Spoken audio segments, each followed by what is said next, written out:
Hi, everyone. Welcome back to the Holistic Pharmacy Podcast. I have a very dear friend and colleague on today. Her name is Dr. Sarah Shore-Anderson, and she's a consultant pharmacist, but so much more. So I'm really excited to talk about her path and how she really paved her way and used all these opportunities as gifts. Even if at the moment they didn't seem like a gift, she somehow turned them into a gift.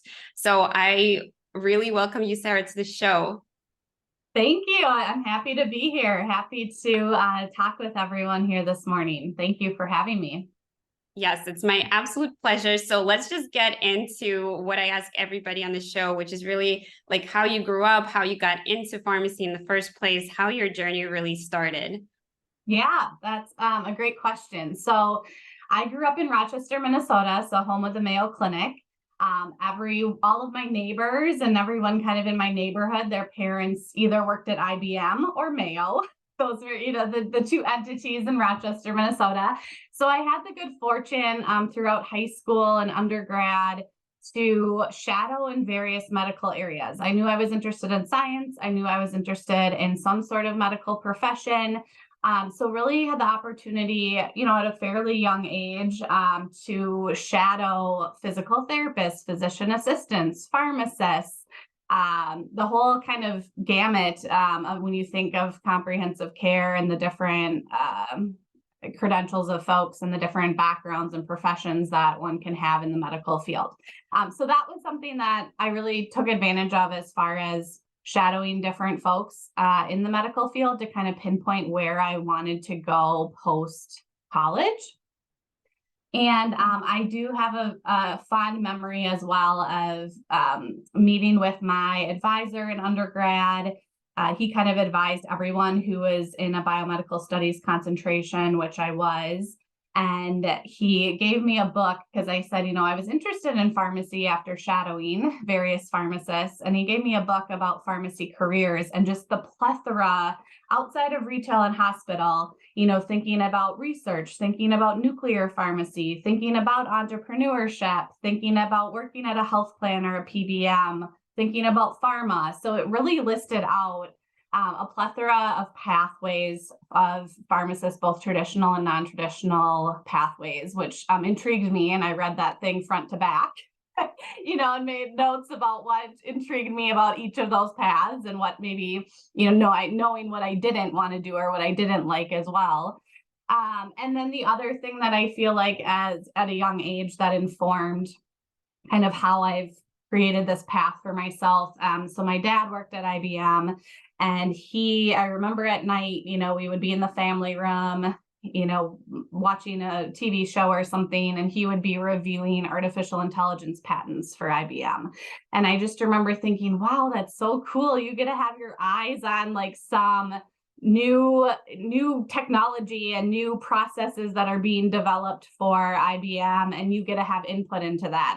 I just thought that was so neat. While I never saw, the exact details of what that looks like, I just thought that was so cool, like reviewing new things that don't yet exist that are trying to fill a gap for people to better processes and make improvements to things, etc. So I kind of also have taken that with me into how I've paved my path and developed out my career thus far.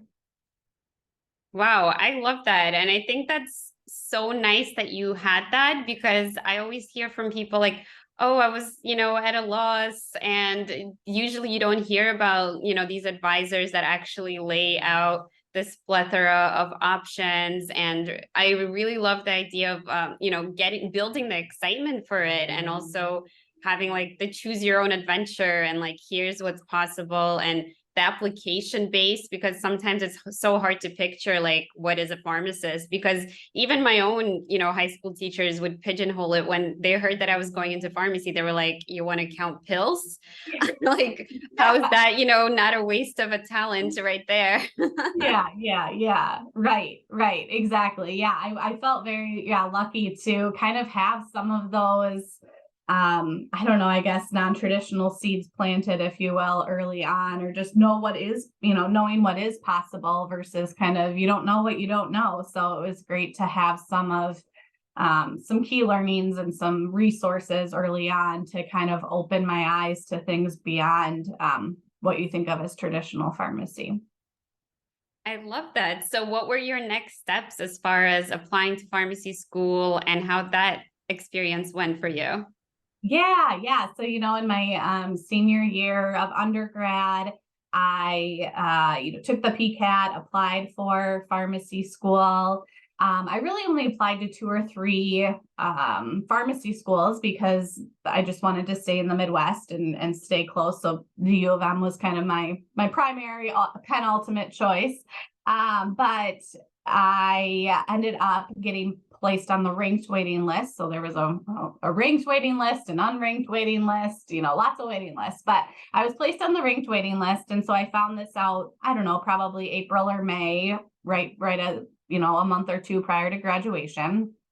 And so I knew it wasn't guaranteed that I'd be pulled off the ranked waiting list for the coming fall. So I thought, well, I better figure out how else I can use my skills and strengths and find out other areas of interest to be able to get a job post undergrad. So I attended a career fair that was promoted by my college, and I found a health and wellness coach who was developing a coaching program for a local health plan. And they were kind of just turning the disease state management model on its head. And really previously that health plan had been contracted out with a disease state management vendor. And now they were looking to build in-house a health coaching program to create a more holistic approach to helping cope and manage conditions. So I thought that sounded interesting. So after that career fair, after learning about it, after meeting the person who was interviewing, I submitted my application, got an interview, and got hired on as part of one of the first cohorts of coaches that was onboarded for this coaching program and developing it out at a health plan. And that's really where I received my health coach training. The Center for Spirituality and Healing through the University of Minnesota was kind of our primary curriculum. So we had a few months dedicated just towards learning about health coaching and the principles and the skills and strategies that one uses in health coaching. And then that October, we launched that program for the health plan and began, taking individuals on a one-to-one basis virtually through the phone for our health coaching program.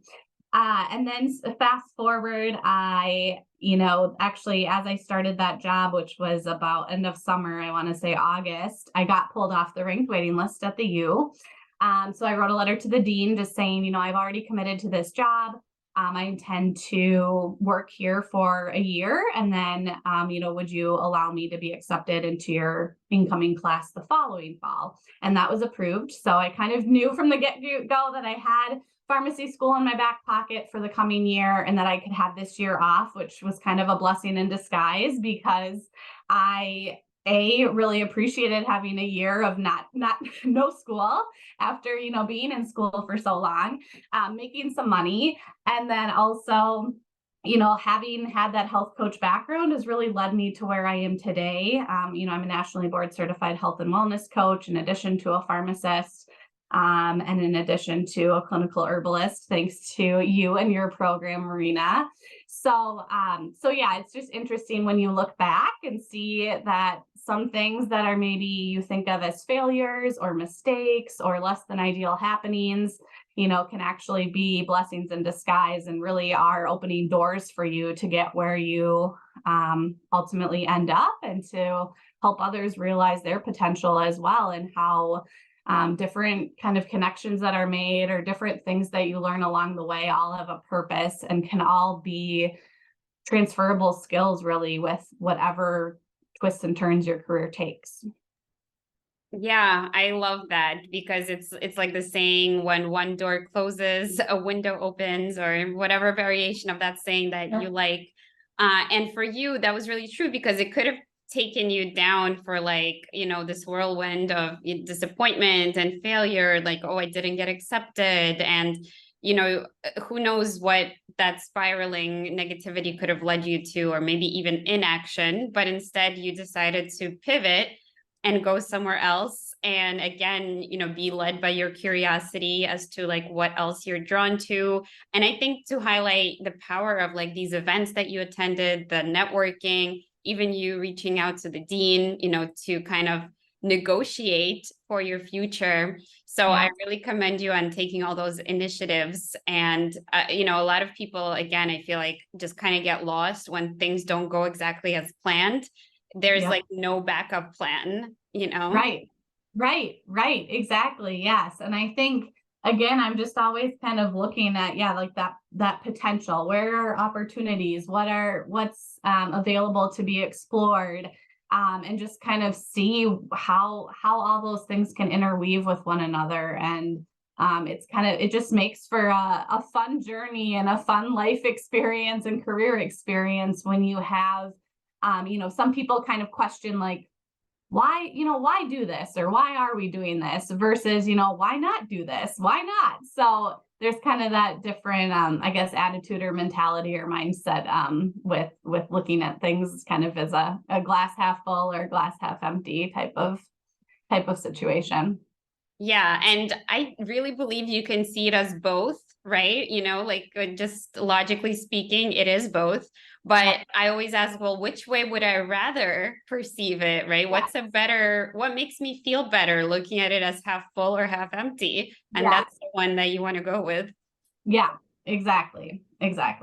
Yeah, because being right is not always like the best, right? Just because you're right doesn't mean you're happy about it. Right. That's true. Yeah, exactly. 100%. So I want to ask you, Sarah, what do you attribute this kind of quality of yours? Like, were you taught to just look at life as a glass half full, or how did you come to these conclusions and making these choices for yourself? Yeah, I think so. So, my mom, my mom had multiple sclerosis, and she was diagnosed at age 23 before I was even born. And I just remember, growing up with her and how she managed her disease and how she remained optimistic and hopeful and really, did all she could for herself in a proactive way to best manage her condition. And for example, I would wake up in the morning as a little girl and I would see her, she would have an exercise mat laid out in the hallway. And she would be doing, free weights and her stretches with her bands and doing as much as far as like keeping up with her mobility and strength that she could, knowing that, for example, with MS, once you start losing function or losing strength, it's hard to regain that and hard to get it back. So kind of having that, I guess, determination and persistent attitude, that came from her, and kind of the tenacity and grit that came from her. And also, I think, again, I remember her saying, she would attend different groups with other individuals with MS. And sometimes it would be kind of feel like a complaining session or feel like everyone was sharing why they're a victim of XYZ. And so that was something my mom was very cognizant and aware of. She didn't want to portray herself as a victim or like feel like you're having unproductive conversation or discussion around your disease state that isn't moving anything forward or isn't helping you mentally or physically. So I feel like she was very cognizant to be optimistic, but not like in a Pollyanna, I always have to be positive sort of way. So just kind of looking at what you can do with what you have, I guess. And so that's some key principles, I guess, when it comes to my career journey that I kind of took to heart and implemented, whether that was consciously or unconsciously, throughout my decision-making process I guess too, like mindset process when I'm looking at different happenings that have happened in my life. Yeah, mindset is certainly key. And it sounds like you had a great role model to show you that every cloud has a silver lining. And even though we can't control everything, we really just need to surrender to what we can't and take excellent control over what we can and really keep focusing on that. Yes, exactly. Yep. And I think, that's really something that, can be powerful when you put that into practice in whatever area of life you are trying to manage through or going through, whether it's personal or professional or interrelational or at work, etc. So yeah, I think those are some good key tidbits and pearls to be able to reflect on, I guess, and see how that can help you or be of value to you in whatever you're going through. Yeah. And I always also go back to the saying, how you do one thing is how you do everything. Yeah. Or how you do anything is how you do everything. So like paying attention to like the patterns that we have and how they play out in all areas of our life. And this is really bringing me back to the new training, the coaching that I just completed about positive intelligence. Yeah. And it can be applied in so many ways, and in health too, right? Your mindset is everything. That's why we hear about placebo and nocebo and how significant that plays a role. So it's where we start everything and how we build up on that mindset to give us the results. Yes. Yep. Exactly. Well, I love that you're doing that positive intelligence training. That's so interesting. I love, reading books about emotional intelligence, positive psychology, all of that. So that's really cool that you're diving into that. Yes. And I want to go back to your journey. So when you took this health coaching position, first of all, that was a little bit of a leap of faith, right? Because this must have been one of the first like pilots and frontiers about a payer kind of paying out for these services. So that is really, really exciting. Number one, to land in a place like that. Number two, how did you commit to having pharmacy still in your back pocket? And at any point, did you question, like, do I still even need pharmacy? Should I just keep going with the coaching? Like, what was your thought process here? Yeah. So, while I was at the health plan, they obviously had a pharmacy services department as well. So while I was there for that year in the health coaching department, which was all a part of our total population management health team or larger team sector, if you will, I did talk with a couple of the pharmacists in the pharmacy services department just to ask them about their background and what led them to here and what do they love about their job there. I remember really vividly one of the pharmacists that I sat down with in the refreshment area there. She talked about how, in college, she always thought she was going to go to nursing school, and that, that she just thought that would be how it would pan out. And I think at the time she had also done kind of some networking and learning more about pharmacy from various connections and individuals, and decided that was more for her compared to the nursing route.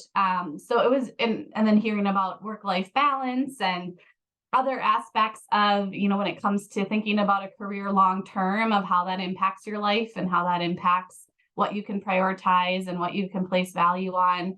That was just really interesting to me. So I think having still continued to connect with pharmacists while I was in my health coaching role was one thing that kept me excited and interested in continuing to go to pharmacy school.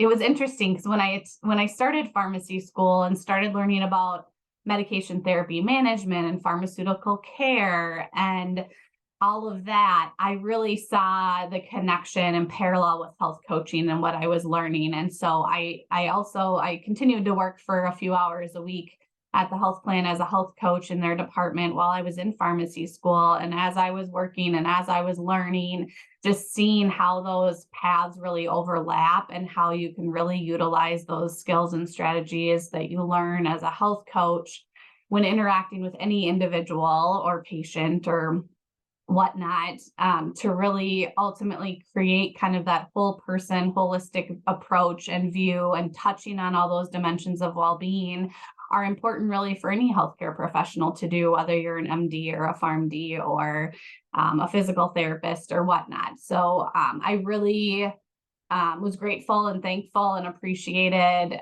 kind of having that comprehensive, holistic view and lens going into pharmacy school, because that really helped me helped me bring focus to what I was interested in learning in pharmacy school, which really was MTM and pharmaceutical care, as well as managed care, having worked at a health plan and in a business setting.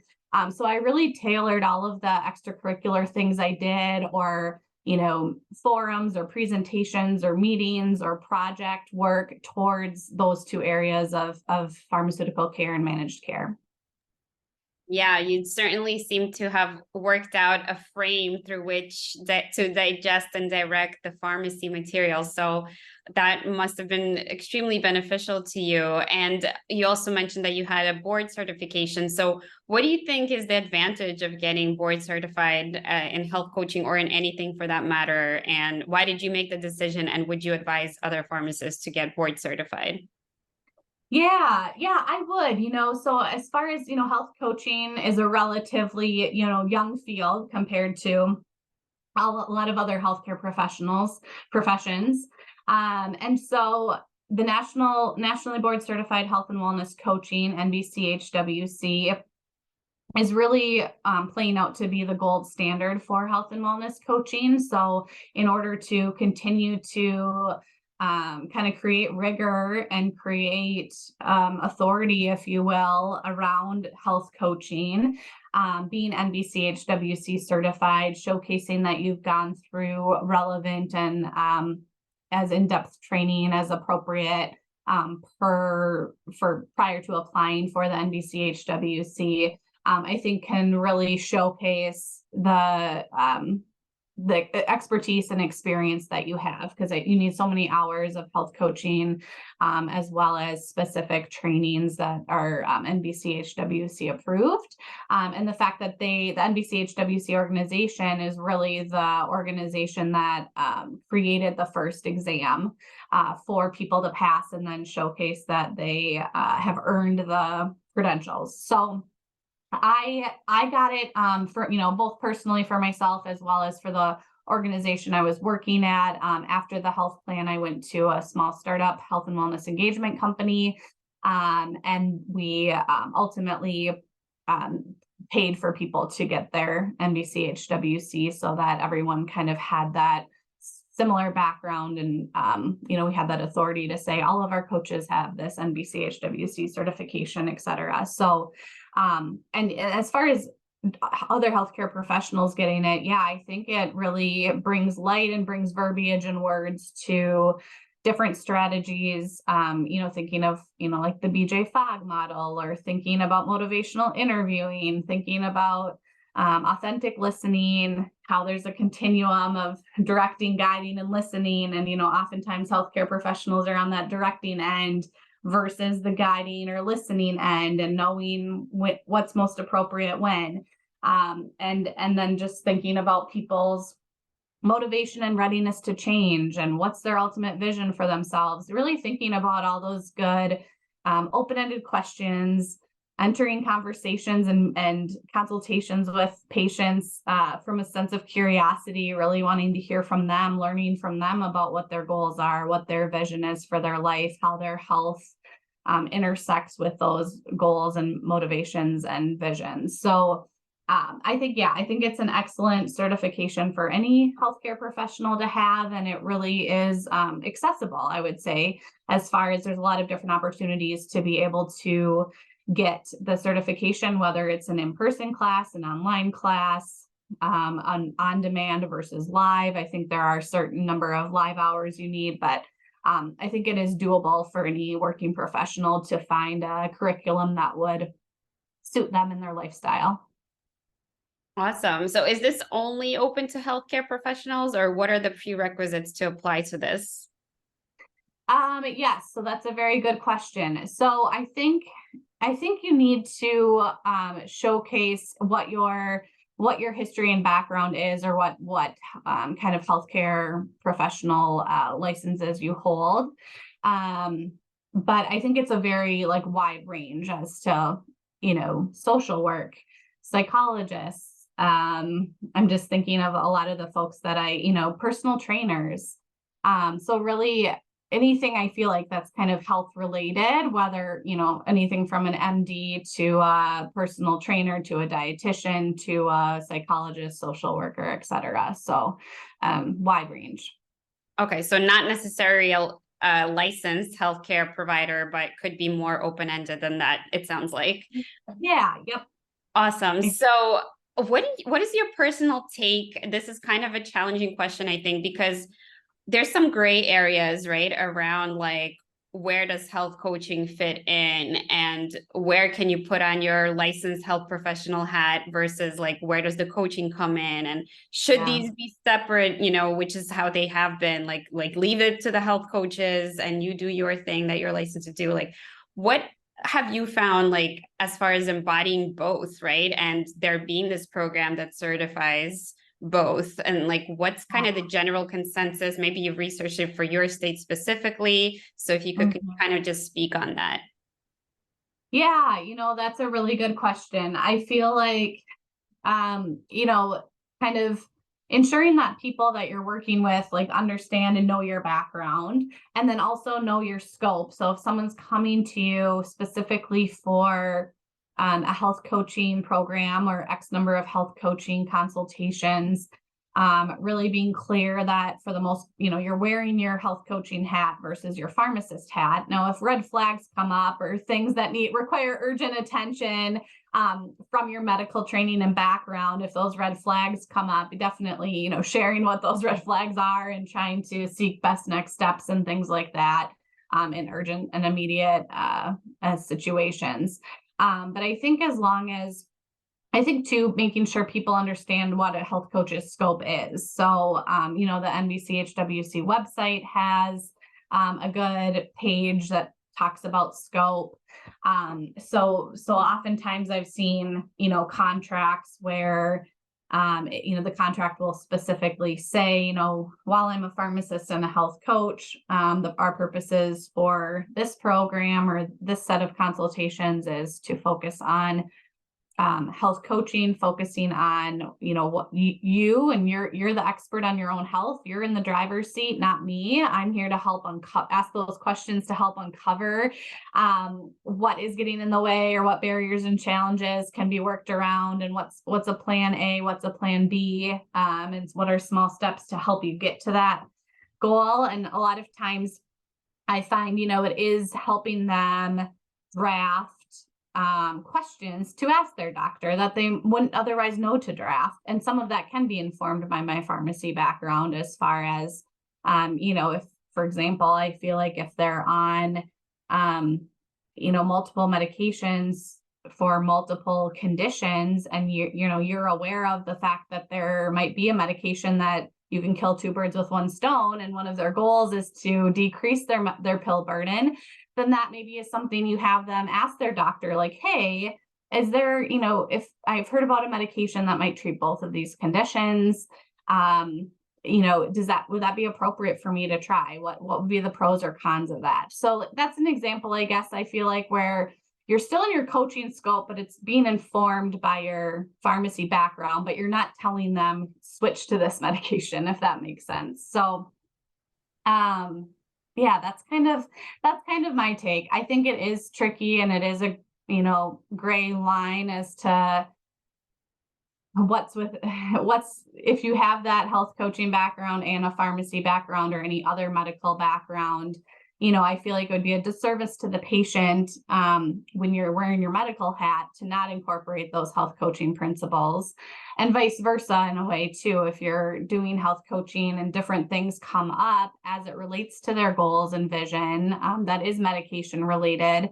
Again, you're not directing or telling them what they should do, but you're providing them with the tools, resources, and questions to better inform themselves of the plethora of options, again, available to them, the opportunities that they can explore as it relates to more medical issues.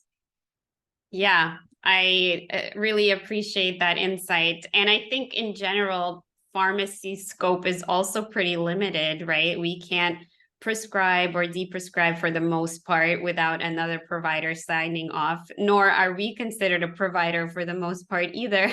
Right. So we're kind of limited already in our definition of what a pharmacist can do.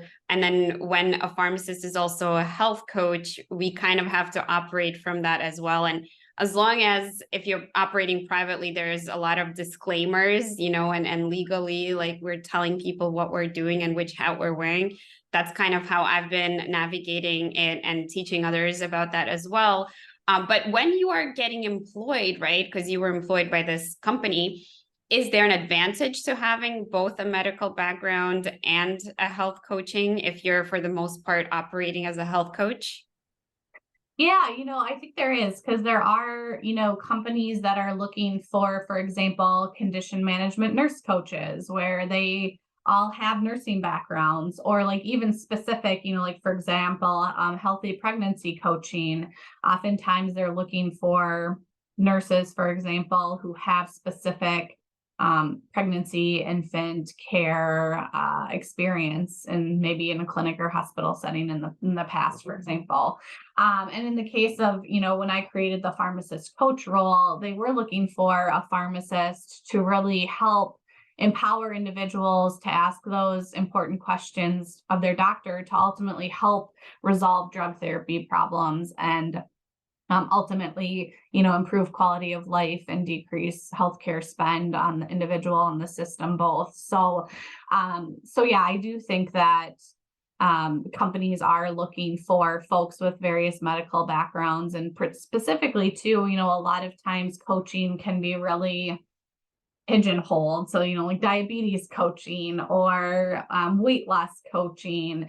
And so oftentimes if there's companies that are specifically focused on a specific disease state, then your experience, whether you're a pharmacist or a nurse or a counselor or social worker, if you've had experience in that specific space or disease state, would ultimately help you out when you're applying for jobs, depending on if you want to stay more vague and stay more broad versus be real specific in a specific specialty area that you want to practice within.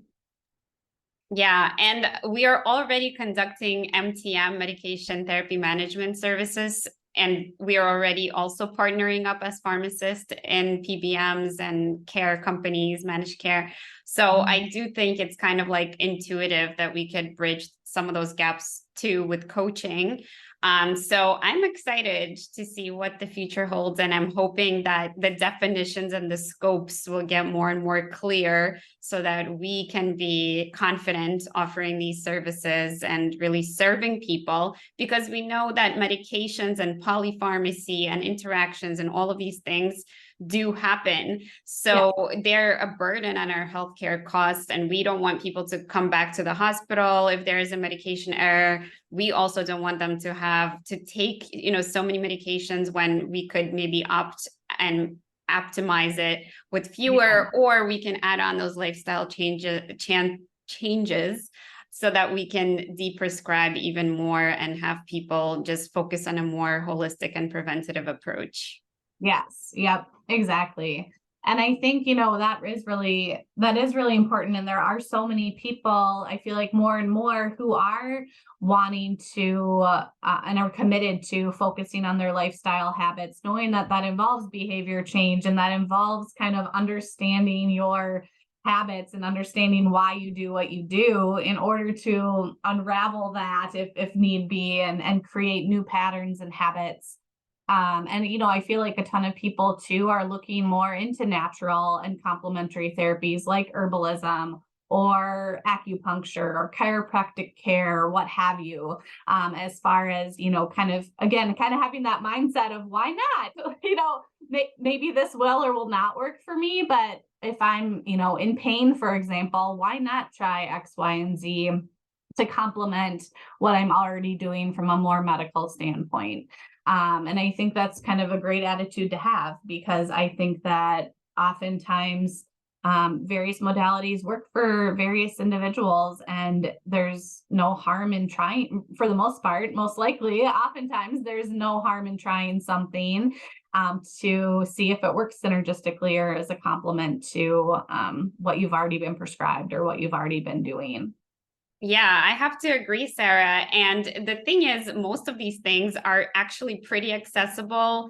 A lot of times they're free, right? The most like pivotal things like good sleep, Yeah. time out in nature, good quality air, like for the most part, they're either, low cost or free. Herbs are pretty low cost. Some of the other services like chiropractor, acupuncture are, of course, sometimes, could be costly, but some insurances are now having, some coverage or Yeah. like, a flexible payment plan that you can have, like the flexible spending cash that some Right. insurances offer. Because when you think about it, the only reason why pharmaceutical is like the number one thing that we offer is because insurances are involved and they Yep. cover pharmaceuticals. So the why not becomes like, well, because my insurance won't cover it, right? Mhm, mhm. So that's the most limiting factor. So I love that you had the experience where people were paying for the health coaching, as a model. Yeah. And now we could apply it to maybe other modalities and really show in an evidence-based way, like what are these other, modalities and complementary alternative offering as far as results, so that maybe we can start to pay for some of those things or make them more even more accessible than they are, or at least offer people those options and the education around them so then they could decide whether or not to spend their time, money, or energy on these things. Yes. Yeah, exactly. Yep. I'm in 100% agreement. Yes. So this is a great segue to ask you why you chose to study functional medicine and herbalism and what you're doing now as far as your own services that you're providing. Yeah. So a couple of years ago, I was feeling because our kind of small startup company merged and was acquired by a larger global company. And I was starting to feel kind of stuck in my role, feeling like I wasn't using my strengths in the way that I wanted to be, and was just feeling too a little bit removed from the pharmacy community as far as, I had a couple of pharmacist colleagues, but other than that, I, didn't. So I was just kind of looking around on LinkedIn as I do, and, came across Melody and the PharmToTable team, which I know both of us are a part of. And just saw, was looking at the website, was looking at the other folks who are based in Minnesota who were involved. And I happened to know two of the three at the time who were practitioners as part of the team. And so I reached out to the two people that I knew and, got their feedback on being a part of that team, and reached out and spoke with Nicole. And anyways, so then became a part of that team just from reaching out, saying how I organically came across them, my why I'm interested in being involved, and then have really enjoyed being a part of kind of that pharmacy community, even though it is all for the most part virtual, and having virtual chats and whatnot. I think it's great as far as being able to be connected with like-minded individuals. So having learned as being a part of that team, learning more about folks who have a health coaching background or a clinical herbalism background, or more in-depth functional medicine training, or clinical nutrition specialty training even. Just very interesting, a neat way to network, a neat way to learn from others and hear about what they're doing. And so I really have enjoyed, learning more about functional medicine through being a part of that group, attending more CEs related and focused on functional medicine. And really, it reminds me a lot of health coaching, because you're looking at, from a holistic view, you're looking at the whole person.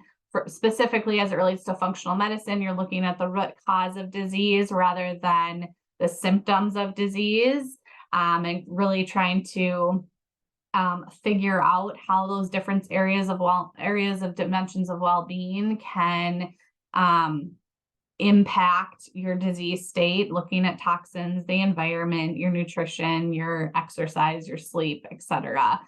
So it really spoke to me when you kind of look through that perspective and lens of functional medicine as to like how can we prevent things from getting worse? How can we prevent new diseases popping up?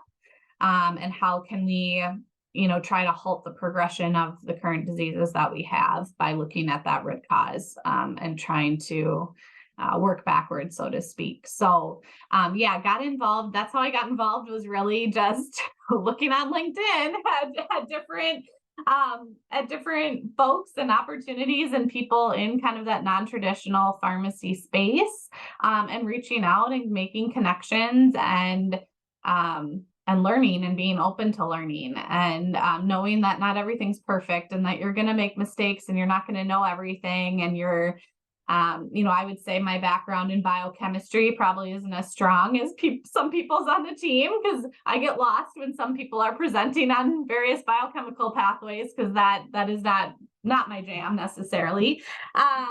So anyways, yeah, I think, and then, kind of taking what works for you, taking what you feel like you can confidently apply to your patient population and individuals you're serving, and putting, your own twist and spin on it as to like what you really choose to focus on, or what kind of strategies and approaches you choose to take with them. Knowing that some functional medicine practitioners are really heavy on labs, but labs can be really expensive for people. So maybe you focus on areas of opportunity within their lifestyle that they're revealing to you that can also have that underlying preventative, proactive impact on their health, rather than running a bunch of labs. So yeah, I think it's, like I said, it's interesting to kind of learn that wide range of functional medicine and how it's practiced and different areas of focus within that, whether that's nutrition or understanding of labs or genetics or whatnot, hormones, etc. So yeah, it's been a fun journey. It's been a fun ride, and I've really appreciated getting to know folks like yourself, Marina, as we both had stumbled across that around the same time, probably. So Yes, absolutely. I love the team spirit, and just feeling like you're not alone. And we always have somebody to ask too for feedback, and we have clinical roundtables and things like that available. So I also really appreciate our community and our resources. And so how have you been implementing the herbal piece of it? Because you've also completed my program. And what services are you now offering?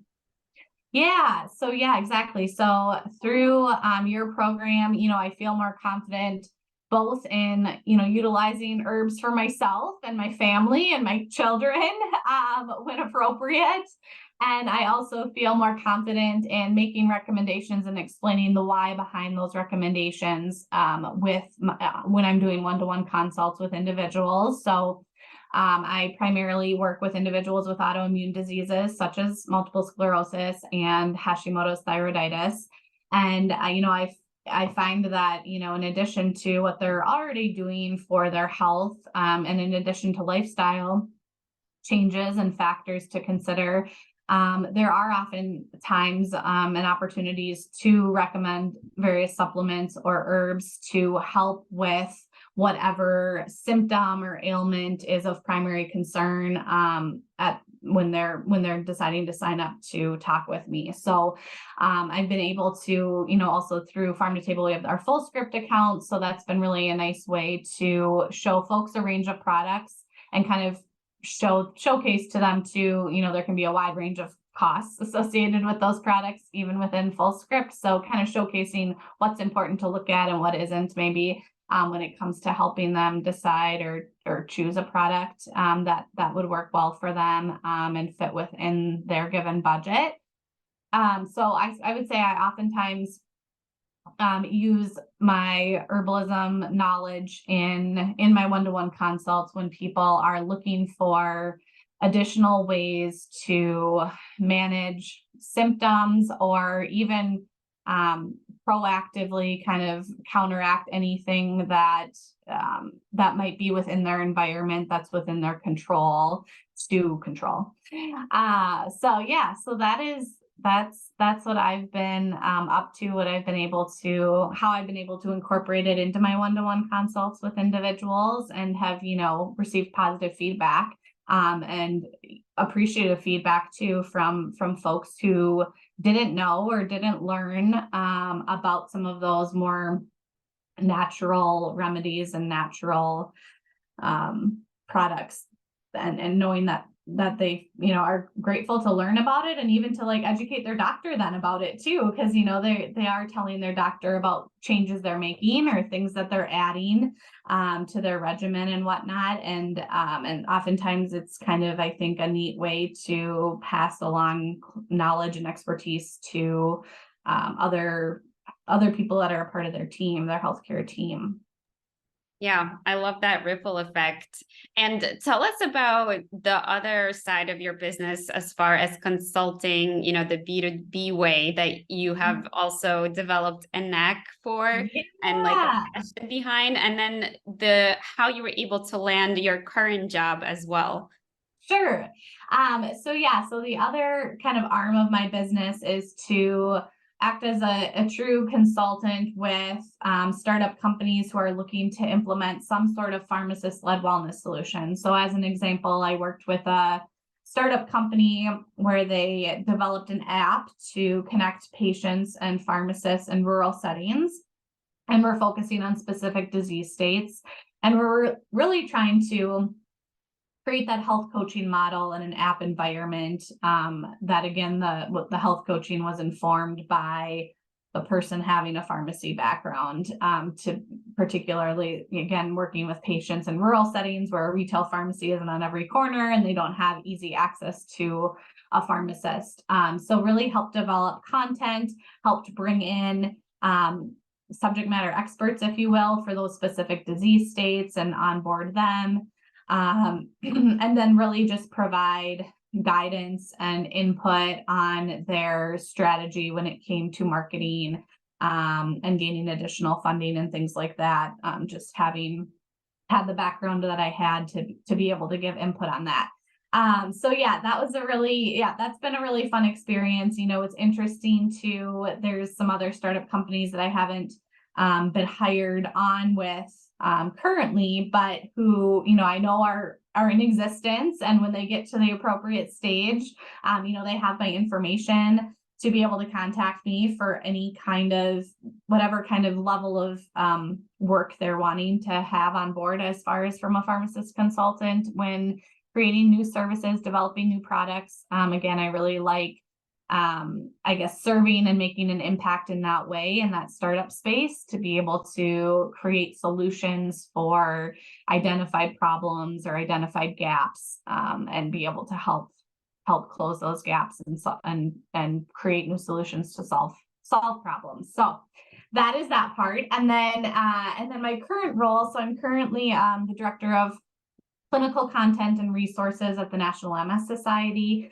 I've been a volunteer with the National MS Society ever since I was a little girl, since my mom, like I had mentioned, had been diagnosed with MS prior to me even being born. So always was involved with the walks and the bike rides, and have sat on various committees as a young adult. And I was just at a pharmacy conference here in Minneapolis last fall, and the MS Society had a booth in the expo there. So I went up and shared my business card, shared my background and my story.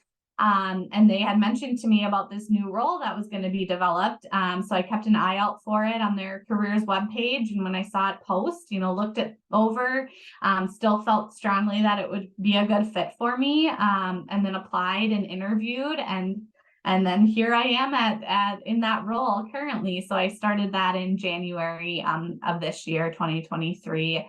And it's been a perfect, marriage of being able to be a part of a bunch of different work teams and a creator of some of those work teams and leader of some of those work teams, to solve different kind of questions and issues that, from an organizational standpoint, that the MS Society has identified as areas of opportunity, creating and developing content, working very cross-functionally with various departments, both internally and then also external stakeholders like neurologists, specialty pharmacists, looking to others in other disease state spaces, as opportunities to collaborate on other chronic disease states that are facing the same issues or same kind of considerations when it comes to treatment and cost of treatment and things like that. It's been a really great fit, and also a great way to serve the population that I'm passionate about serving at a high level, being able to touch a lot of different people's lives, knowing that a lot of folks with MS come to the National MS Society for trusted resources, trusted answers to their questions, getting connected with other people with MS, neurologists, etc. So just, yeah, a great fit for me and my passion and my strengths at this moment in time. Yeah, I love that. And I think what I see as a pattern for you is like flexibility, right? And just like seeing what's a good fit and not being like hard set on any one thing and just really being open to what does come your way. So I really love the story, and I'm going to continue to follow along. And it sounds like there's going to be some intersections for us in the future too, Sarah. So I want to thank you so much for your time today. And if you just have one more minute, I'd love to do a rapid fire round. Okay, sure. Yeah. Okay. So what's the number one takeaway or advice you can give somebody to improve their quality of life right now? Oh, that's a good question. I would say number one takeaway would be thinking about what is currently within your control now and what is the smallest of smallest steps that you could take to get to where you want to be within that given area of your life. So just really thinking small, drilling down, and know, what's one thing that that you can't fail at accomplishing. And that'll help capitulate you forward when you have one success under your belt with that tiny thing, that tiny habit change or whatever it might be. That'll help, that success builds upon success. So then you can continue to dive deeper and create more and more robust small steps, if you will, to get you towards that goal in that specific area. Yeah, I love that. And obviously you've demonstrated that in today's interview. So number two is, what would you say to pharmacists as like, what is their biggest superpower maybe that they could be using to get to where they want to go? Yeah, I think, as a pharmacist with, all the knowledge that you have and with all of kind of the promise and the ability to problem solve and analyze and think things through, those are really great, again, qualities that can be transferable into any sort of setting. So really thinking outside of the box, especially if you are someone who tends to maybe get bored with something, or you don't like monotony, or you want to be a part of something bigger than yourself or bigger than any kind of one pigeonholed thing. I think that you can really showcase your skills, showcase your knowledge, showcase your abilities. And I would say continue to understand, become very self-aware of what your strengths are. Utilizing different tools like StrengthsFinder, like the DISC assessment, like the 𝐾𝐚𝐯 assessment. I mean, there's a ton of different assessments like that in the world. But I think the more that you know about yourself and the more language and verbiage you can give to, you can understand and utilize when you're showcasing your talents and sharing your skills and strengths, the better off you are, because you understand at your core, irrespective of being a pharmacist, what you can contribute no matter kind of what setting you're in, even on your kid's PTO board or whatever, what your skills are and how they can be best utilized. And that can really open up doors for you, because then you do see opportunities when you see job postings or learn of jobs that you were like, I wouldn't have thought of a pharmacist filling that role, but why not? As far as, that you can utilize your skills and your strengths in ways that you wouldn't otherwise normally think about, which can be exciting and a great, promising thing to be able to open up doors and know that if, whatever you originally came into pharmacy school thinking, if you were going to be a retail pharmacist or pharmacist in a clinic or what have you, just realizing there's a lot of opportunities out there and you don't have to feel pigeonholed. You don't have to feel stuck. And if you do start to feel stuck, exploring those other positions and jobs that could be utilizing your skills in a new and different and exciting way. Wow, it goes back to the why not question. I love that. And it's leaning into the strengths of your personality and skills instead of focusing on like, okay, what's missing? What don't I have? And all of that. So I love that advice. Now for some fun questions. What is something that is surprising and many people don't know about you? Ooh, that is a good question. I would say, that's a very good question. Well, I don't know. This is really a random response, but it came to me. So when I was in high school, so my dad's very into cars, so he collects cars and works on old cars for people. So that maybe that's why this came to my mind. But when I was in high school, my dad took my friends and I, who all went to prom in his 1952 Buick limousine. So that was kind of neat. We got to ride around in that to dinner and to the prom afterwards. And so I guess I would say my love for like old antique, not necessarily cars, but old antique things. Like my house was built in 1912. And it has just cool, it's a craftsman style home. And so just the cool way that windows and doors were made back then, that they don't make them like that now. I feel like, I guess, just all of that cool old antique vibe that I like, but also modernizing it a bit. Comes from really both my parents. They both were into antiques. So I guess in a circular, in a weird way, circulative way, that would be a random fact that I like old things, but putting a modern twist on them. And I love design and things of that nature. Oh, I love that. And herbalism fits right in there, if I may add. So that's a timeless, quality that they bring. Exactly. Yeah. All right, Sarah. Well, this was so fun. Thank you so much for shedding some insight and your wisdom with us today. So lastly, just tell people how they can get in touch with you, learn more about your work, and support you. Yeah. So yes, you can visit my website, which is www.thriverxconsulting.com. So that would be one way to get in touch with me. I'm also on LinkedIn under Sarah Shore Anderson. And then I also have an Instagram account, drsarah.thriverx.